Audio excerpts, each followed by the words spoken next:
All right, another Monday, another opportunity in front of us. Obviously, a very difficult defeat to deal with the other night.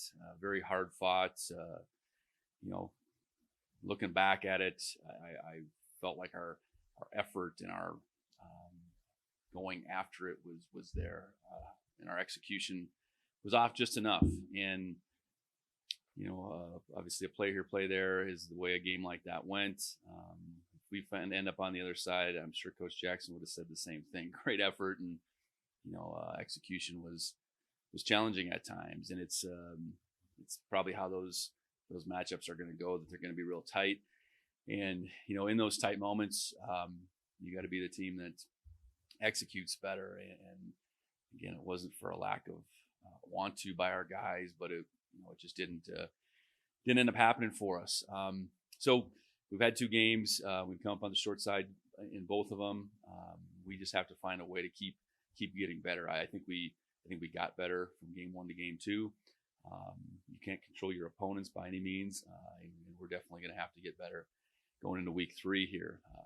Positive side of things, injury wise, came out pretty clean as far as that game went. Don't anticipate getting the guys back though that missed that game.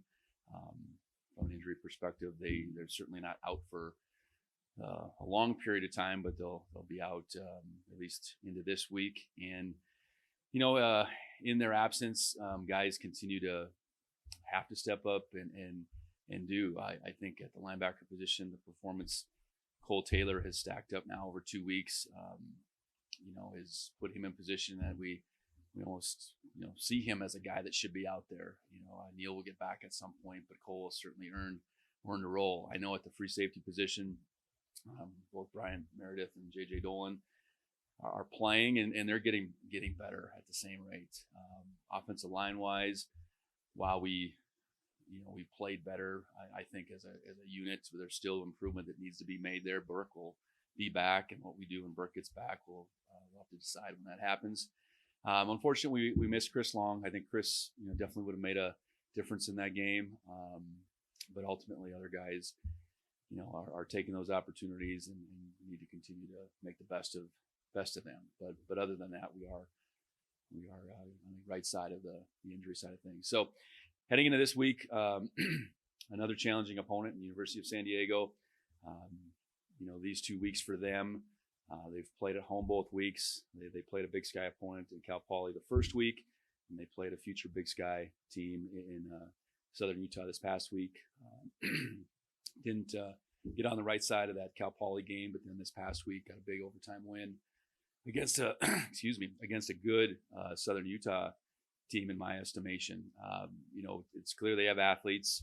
They've been able to run the football well. The quarterback, I think, drives that with his athleticism, and then defensively they've been able to stop the run. And they're a 3-4 team that's really, I would say, aggressive, fundamentally sound. A different defense than we've seen the first couple of weeks. So that transition itself is something we're going to have to make this week. I think we've seen athletic quarterbacks in the first 2 weeks, a little bit maybe different version of that, but he definitely is critical, and they have some good athletes, whether it's at running back, receiver, good athletic offensive line at the same time. So again, another opportunity, regardless of who we play, we have to find a way to keep raising our level, and that's going to be the challenge all through the season. And I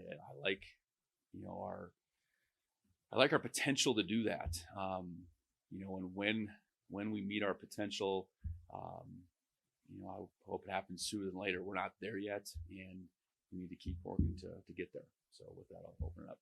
You mentioned the stunts that Jose had, and kind of put the blame on himself or the O-line.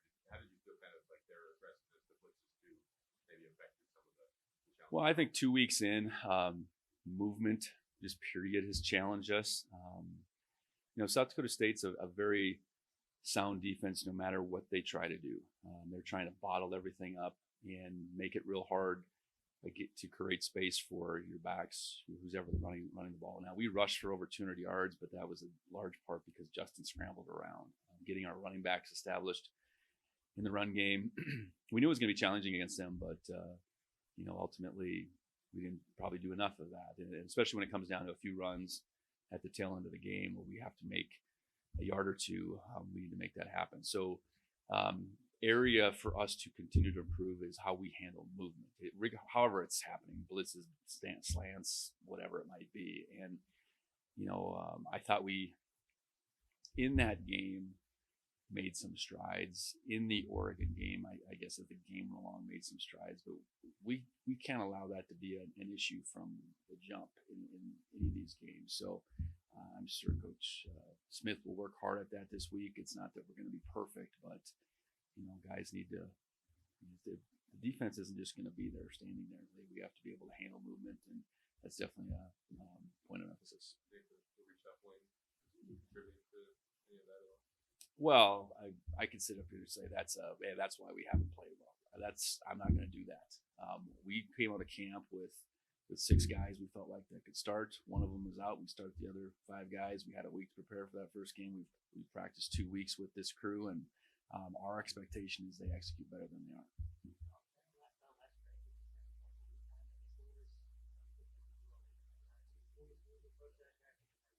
We had a minute 12.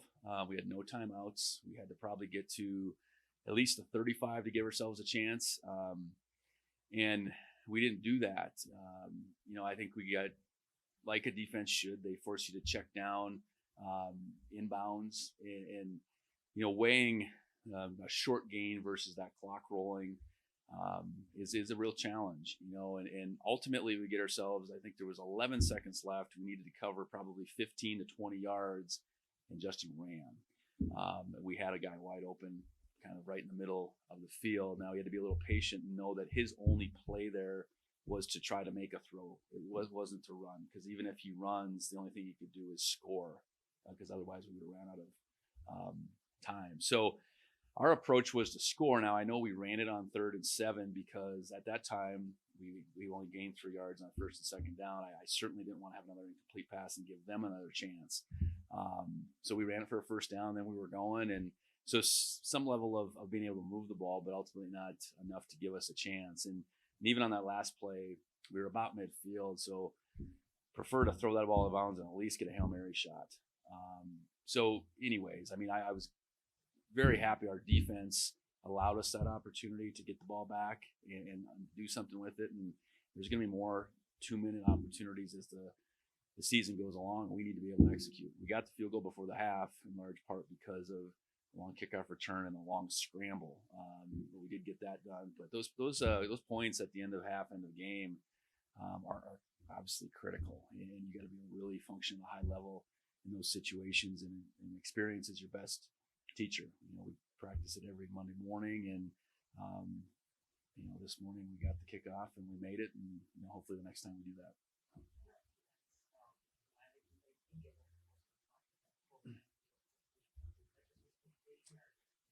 Yeah, I think it's miscommunication ultimately. All that starts and ends with me. And we didn't have a timeout. It was really loud, so to get someone off the field in that case, they had no intention, I think, of snapping the ball unless we jumped off sides. But you line up in 12 and you make no effort to get them off. You're set with penalties. So what it ended up doing, it probably cost us, probably 15 seconds or so, because we did get out of bounds, incomplete.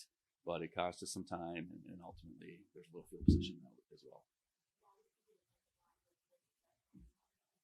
Well, we got good players, and when they play the way they're supposed to, they're hard to handle. And there's a matchup every week, our O-line against their D-line, and their O-line against our D-line, and we need to win them. And it's our expectation that we do that, because we got good players that take coaching and play within the scheme and continue to do that play after play. And I thought they did that much better as a unit on Saturday than they did the previous Saturday, and that would be the expectation moving forward. We were really heavy with reps going to our starting 4. We need to continue to be able to gain confidence with the next 4, because we want to play 8 to 10, and in order to do that, everybody's got to be able to execute.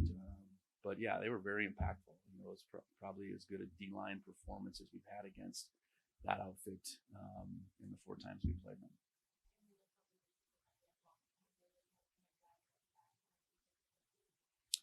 Well, I'd say this: it can't happen again. We hadn't had a punt blocked in 4 years. So we get 2 in 2 weeks. And typically, you get a punt blocked, it's going to be a large contributing factor to you losing a football game. Punt block, punt return, whatever it might be. And in our level of execution on those 2, plus the other one, we got pressure at Oregon, hasn't been good enough. So we were schemed up the right way. Have we understood the scheme exactly how we need to, and then executed it? Obviously not. It hasn't been a matter of snap and kick on either of them. Like we have 2 young players there in Brody and Colby that they haven't been a contributing factor on those 2 blocks. So we got to get it figured out. I think it's really as simple as that. And I like the fact we punted 14 times in 2 games. That doesn't help either. Third down inefficiency, 25% Oregon, 20% on Saturday. Causes for that and fixes that moving forward. Well, we were 5 of 15. Yeah, I mean, which still isn't good enough. I know we want an edge there, so we were 5 of 15. They were 1 of 13. And if you'd told me we'd rush for 200, maybe 1 of 13 on third down, and we'd lose the game, I thought you'd be crazy. But now, how did we get to our 200 yards? I'm answering your question here. We weren't good enough on first down. I think that's probably the biggest thing. We ended up with 4 3-and-outs, 3 in the second half. And that's first down execution. It's being able to run the ball consistently, and or short passing game be able to be as efficient as possible. Mixed in there, though, there's a 3rd and 2 early that we didn't pick up, and ultimately, it's a 4th down, but the 4th and short we don't get at the end of the game. I mean, we have to be on point in short yardage. We got to stay out of long yardage. So, it's probably a matter of that 33% being in that game, say 45%. That's really would measure success, and ultimately, you kind of go as your situations go. The more shorts and mediums you have, the better you're going to be. And that's not third down. That's what are you doing on first and second down to really gain consistency. So we were too inefficient on those downs that then led to third down being what it was. On the block team, you had a few good plays. Carson's tackle, the pressure on the one that you returned, and then the Mason Deptford getting the tackle for loss on the long punt right before it. What have you kind of just seen as the reason for success there on those plays? Well, I thought, you're sitting there thinking, boy, this is a battle of punt teams. Honestly, I thought their punter did a really good job of making it hard for us to get anything going on the return side. Got the ball really high in the air. When Taco did have a couple opportunities, there wasn't much there. He pinned the ball well. I know Colby ultimately mishit one in there. We got the one block, but then he really came through at the end. And you mentioned that tackle by Carson. That was huge because that was not a good punt. It was in the middle of the field, and without Carson making that play, we're in trouble. We dialed up the pressure at the right time, and we were able to return the favor and get a big play. The ebbs and flows of the punt teams were in a game like that. I think ultimately still leaned to them because of how well they punted and how they kept Taco at bay. But we have some guys that can cover. We have some young guys that their primary role is on special teams. I know you mentioned Mason. He's certainly one of them. Seth Brock gets a touchdown. He's certainly one of them. I know Carson's playing a little bit of offense, but he's a factor. So I think those units are gaining experience and making progress, and how important just that punt versus punt battle goes each week is really important. You talk about turnover margin, third down battle, red zone touchdowns, and the way the kickoff is anymore, it's really about the punt teams. How does that field position piece match up? And unfortunately, we lost the turnover battle. While we won the third down battle, we didn't win it by enough. They scored one more red zone touchdown than we did, and then they had us in that punt. So we're making progress in all areas, but we can't get a punt blocked, and we got to be able to make plays, which we did, but it ultimately didn't quite balance out.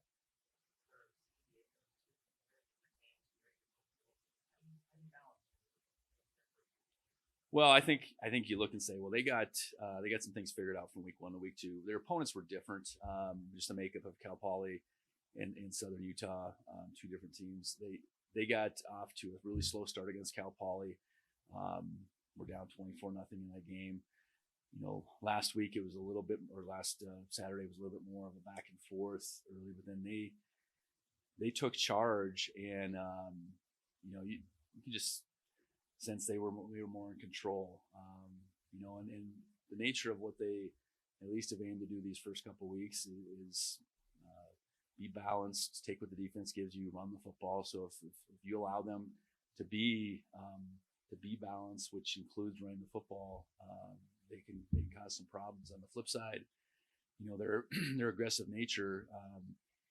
If you can't make some plays in the passing game, that's going to be hard. And I think Northern Colorado or Cal Poly did that. They had Northern Colorado in my mind because I was just watching the end of that game. But Cal Poly made plays in every which way. Their quarterbacks made plays. They made plays in the passing game, and they opened up a lead. So, important for us on defense to not allow them to play this balanced game, and important for us to be able to do that, and be able to take charge as much as we can.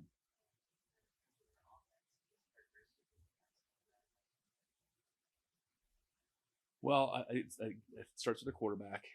He's really an electric guy. I think he's running the low 20s right now as far as carries, but they've been very productive carries. His ability to escape and make plays. Passing is showing up too.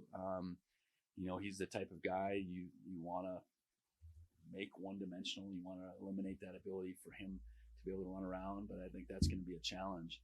The running back's been highly productive. He's got a lion's share of their carries so far. And then receiver-wise, they have some good size and athleticism. And then I mentioned, I think offensive line-wise, they're a big group. They're an athletic group.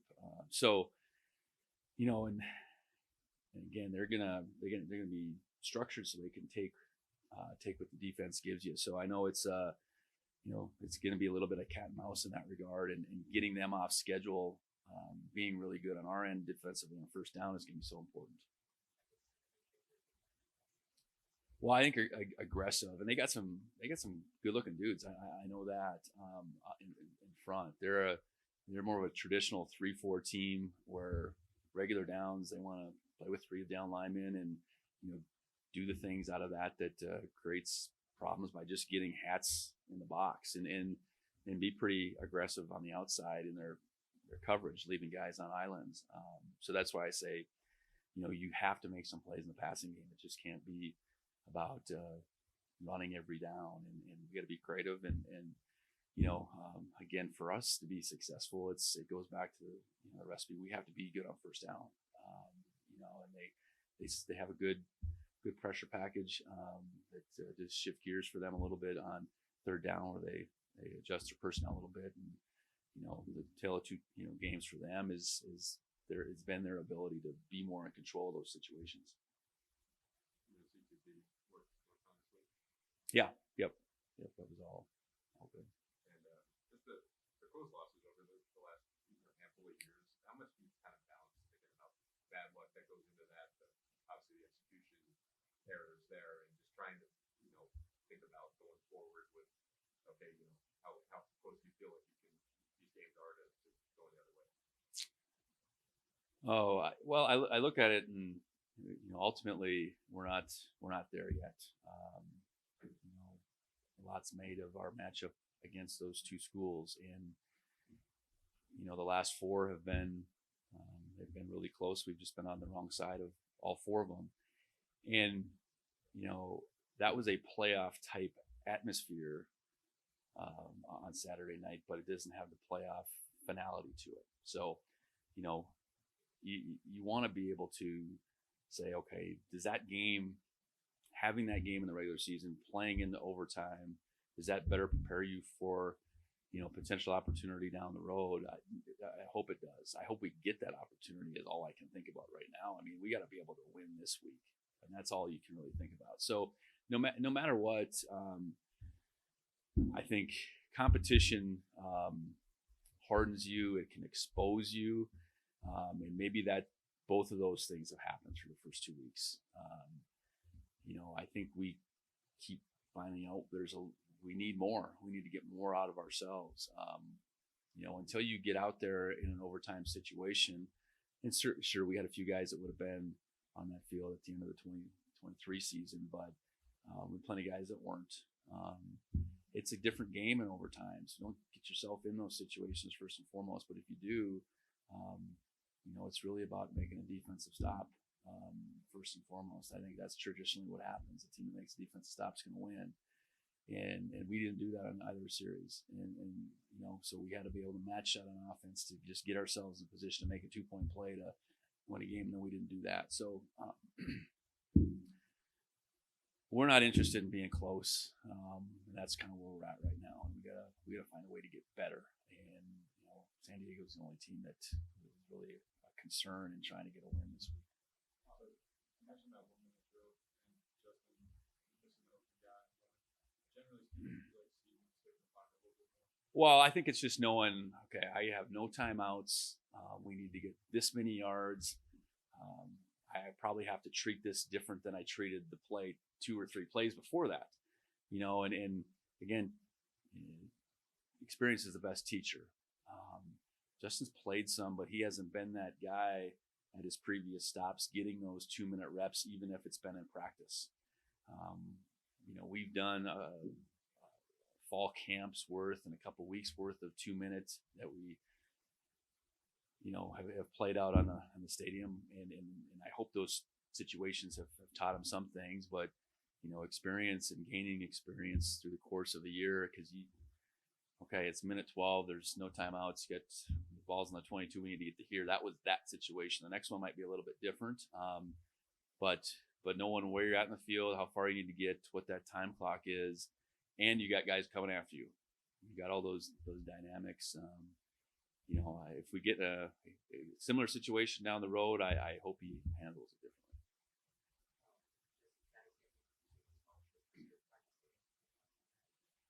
Yeah, started last year, and it's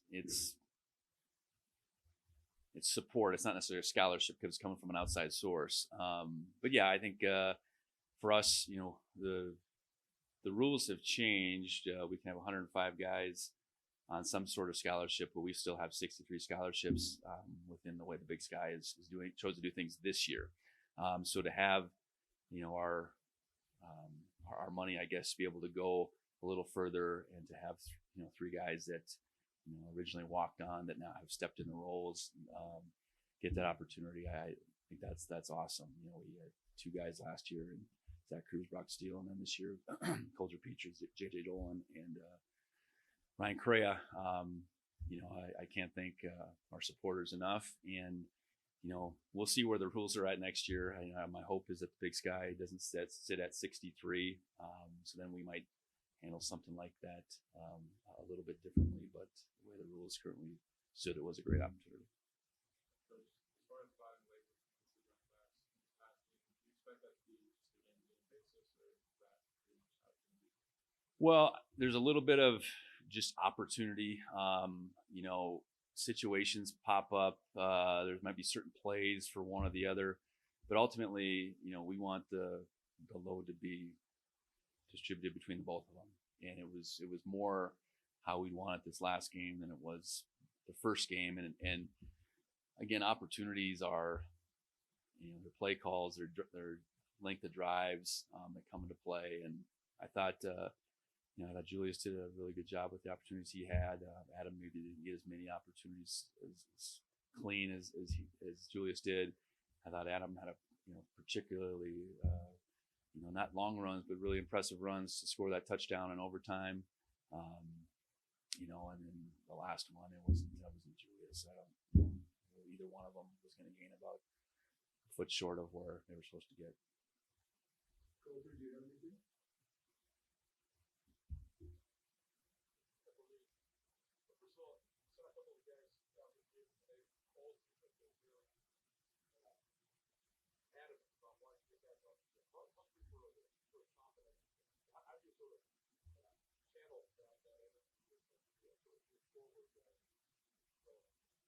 Well, we have to put the work in. You can't just snap your fingers and come back on a Monday and play a game. It's not the way our schedule works. So I appreciate the hunger. I appreciate our guys wanting to get back out there. And I hope these two games, we've learned enough lessons that we can take that and move forward. You could look at it two ways.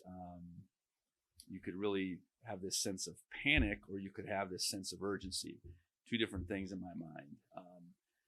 Panic kind of means you don't see it moving forward. Urgency means, okay, we see it. We have to do this, and this to get where we want to go. So I think that's how our guys feel. I think that's the hunger that you're speaking of.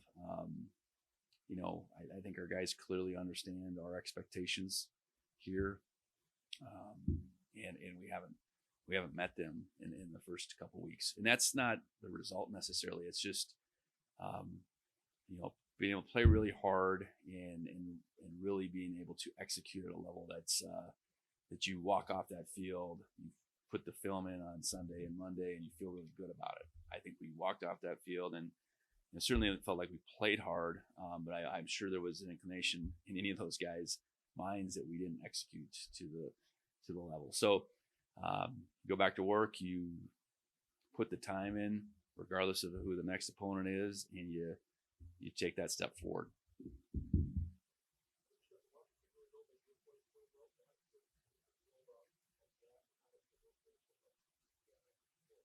Yeah, I think it's important. You look at, I'd say two guys in particular, Hunter Parsons and Alec Eckert, probably played their best games as Bobcats, and that's to complement Paul and Kenny, who have been very consistent.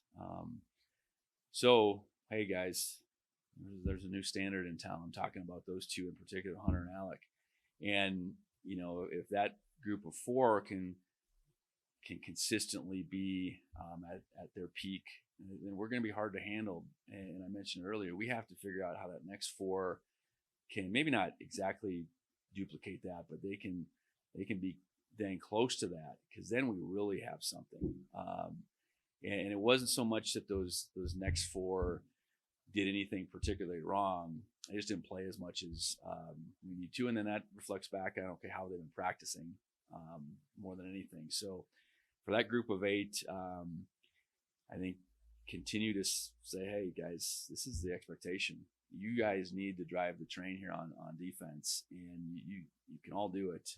Now, just keep doing it and add more guys to the mix.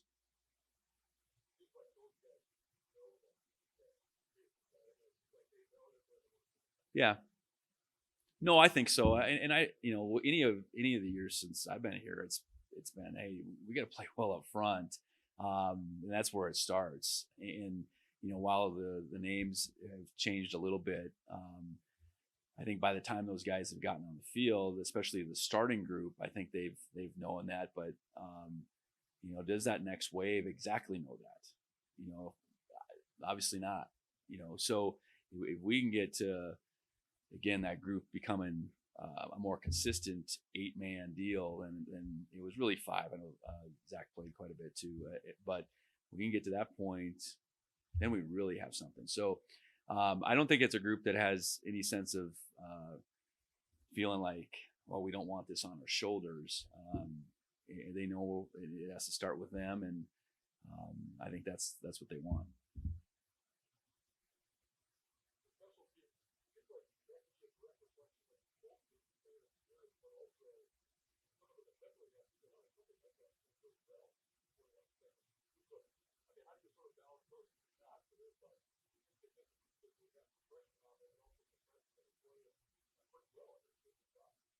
Yeah, I think that's a great observation. That we've talked about. Our special teams units have been older the last couple years. Maybe not any more talented, but they've been older. So even our preparation and how we practice and those reps really leaning towards those young guys and just trying to build them up as quickly as possible. Um, we've definitely shifted that focus, but it hasn't been the level of consistency to this point that we need. But it's those guys not allowing the moment to be too big for sure, and it's certainly about them understanding I'm on the field because the coaches believe in me now. I need to execute like I've been doing this for a while, and now we got 2 games behind our belt. So it's our hope that continues to grow, because going out there and the bullets are flying and there's 22,000 is different than a Tuesday morning in an empty stadium, and being able to make quick decisions and be able to execute the way we need to is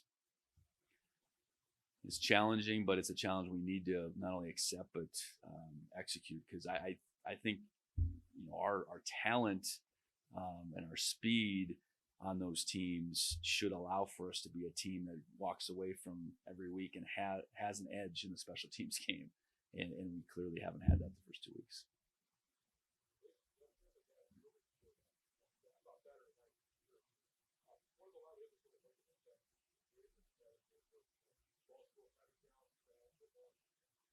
Yeah, I think he possesses some physical attributes, his size, his length, and he can run, and it's really important to him too. And while making that transition is one thing as a linebacker on defense, taking an assignment on special teams and really valuing that opportunity is something that I think isn't as complicated for Mason. So you get out in the field for the first time and it's at Autzen Stadium. That might seem a little daunting, but you go out there and you do it and you figure, I belong out here. And then you take that next step, first time playing in a home game.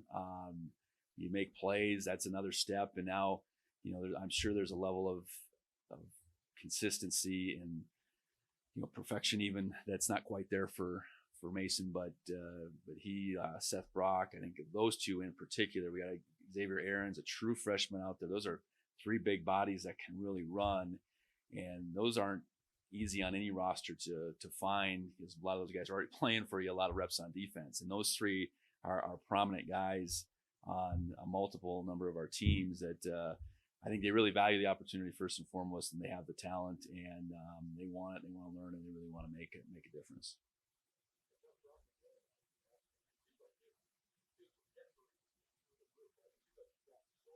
Yeah. Yeah, and I'd say same thing. Getting out there and being a regular guy on our defensive line isn't quite there yet. Is he going to be maybe a pass rush guy at some point? Maybe, but I know that we think he can make a real difference on special teams, because he can run and he's fearless. And we just got to be able to harness that. I think for all those guys, because it really matters to him. I think that was a neat thing when Seth scored. I mean, for him and that whole group for that matter, I think they realize how that flipped that game. We were right back in it because we executed. And Mason was really the initial key to that. He did exactly what he was supposed to. Get upfield, make it hard on the punter. The punter had a lot of indecision, ended up missing the ball, and it went right into Seth's hands. So we need those guys, and I said Xavier too. Those 3 in particular to continue to show up. Where anybody watching the game, who's that 33, who's that 91, who's that 43, whether it's running down, covering, or whatever. And for the most part, it's really our opponents to see that and really see them as a challenge.